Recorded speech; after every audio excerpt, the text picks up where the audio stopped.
Olá, continuando a falar sobre terras raras, né? Vamos para a nossa parte 3, que vamos falar um pouco do potencial do Nordeste. E aí, não só terras raras, mas adentrar realmente no grupo ao qual elas pertencem, que são os minerais críticos e estratégicos, né? Então, para Nordeste, o que é que podemos falar? Podemos falar do titânio, do vanádio e do tungstênio. Titânio, do céu ao corpo humano, o titânio conecta, né? Tecnologia e vida. Então, Mataraca, na Paraíba, é a maior operação hoje. Pernambuco está iniciando a operação ali em Floresta, mas ainda está bem no começo ainda. Mas já é um novo local que vai ter um aporte realmente forte de titânio aqui no Nordeste. Temos o vanádio, né, que fortalece o aço e sustenta a energia do futuro. Maracás, Bahia, é a maior operação hoje.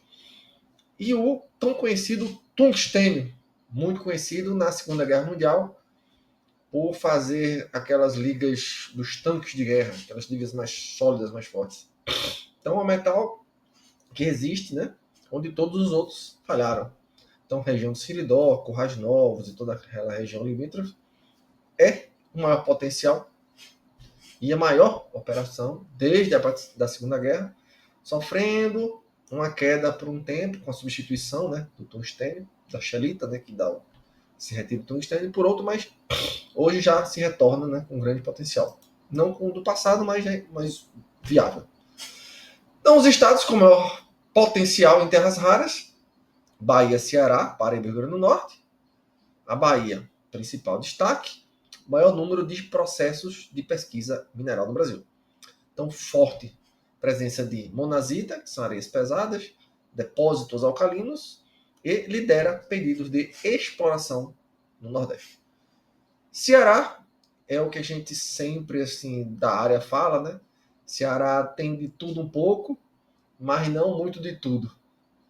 Então, Ceará em ascensão tem um crescimento de por volta de 240% em processos minerários na última década. Os estudos estão avançando e está se descobrindo muito mais. Então já tem um forte interesse internacional e potencial para se tornar um polo emergente. Adentrando um grande fato, de ao contrário de Pernambuco, o Ceará foi muito inteligente, perspicaz nas suas, não só no seu porto, mas nas suas rotas e alternativas que levam ao seu porto.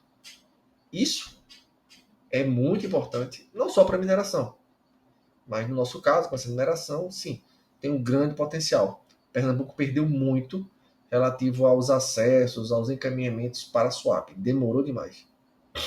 E Paraíba e Rio Grande do Norte, ocorrências associadas aos pegmatitos, toda aquela carreira ali da Borborema, onde os pegmatitos são riquíssimos, né? E as areias monazíticas costeiras. Então, comparação de mercado, a gente vai ver em abundância terras raras, relativamente comuns na crosta, mas difíceis de separar, de extrair de forma pura.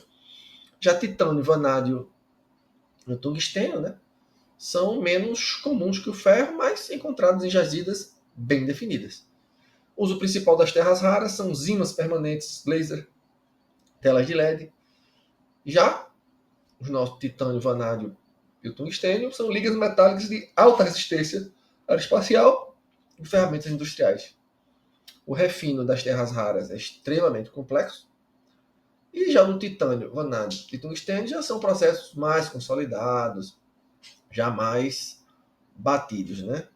Dando ênfase agora ao tratamento do titânio a seco, que até a gente está vendo, comparando com o ouro. Em laboratório isso já está bem encaminhado, mas na prática ainda não está dando o resultado devido para a gente conseguir imitar muito do que é usado para o titânio a seco, o beneficiamento, para o ouro. Mas o estudo ainda é muito primário, está indo muito do começo. Podemos avançar agora na parte 4. E Pernambuco, né? Então, enquanto os estados como Bahia e Minas Gerais já possuem operações mineiras de minerais críticos, né, já consolidadas, Pernambuco ainda está na fase de redescoberta geológica e estruturação de novos projetos minerais. Então, o potencial do gneiss, diferente da China, que extrai as terras raras de argilas iônicas, ou de Minas Gerais, associado a carbonáticos, o potencial de Pernambuco está em depósitos em rocha dura, especificamente nos complexos gneissicos, né, e graníticos. Então, o que está sendo feito? Existem áreas de pesquisa ativa na região do Pajeú e no sertão do Mochotó. O foco é a identificação desses minerais, como a monazita e a alanita, que hospedam elementos como neodímio e o praseodímio, que são ímãs permanentes de alta performance e liga metálica para melhorar o desempenho dos ímãs. Qual é a especulação? Então há um movimento de empresas júnior que estão adquirindo direitos minerários, que estão fazendo essas pesquisas, apostando justamente nessa tecnologia, nesse avanço tecnológico, para que se tornem viáveis. Então, onde Pernambuco se destaca? Pernambuco tem um perfil muito forte em minerais que alimentam a infraestrutura e a transição energética. Temos o polo gesseiro, que embora comum, o gesso é estratégico na construção civil e na agricultura nacional.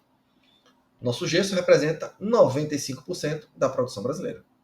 Temos o titânio e o menita, né?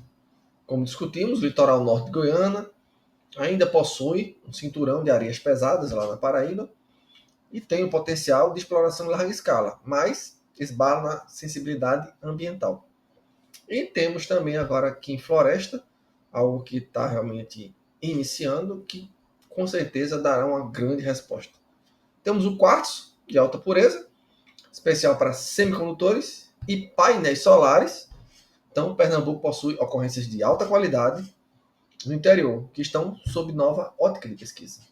E o lítio, que recentemente pesquisas na província da Borborema, que envolve todos esses estados aqui, do Nordeste, aqui para cima, Pernambuco, Paraíba e Rio Grande do Norte, então tem buscado esses pegmatitos com espodumênio, seguindo o sucesso do Vale do Jequitinhonha, em Minas Gerais. Daí, falando sobre alguns estados, suas especialidades e comparando com Pernambuco. Então, Bahia, vanádio e níquel. Então, muito à frente, possui a única mina de vanádio das Américas.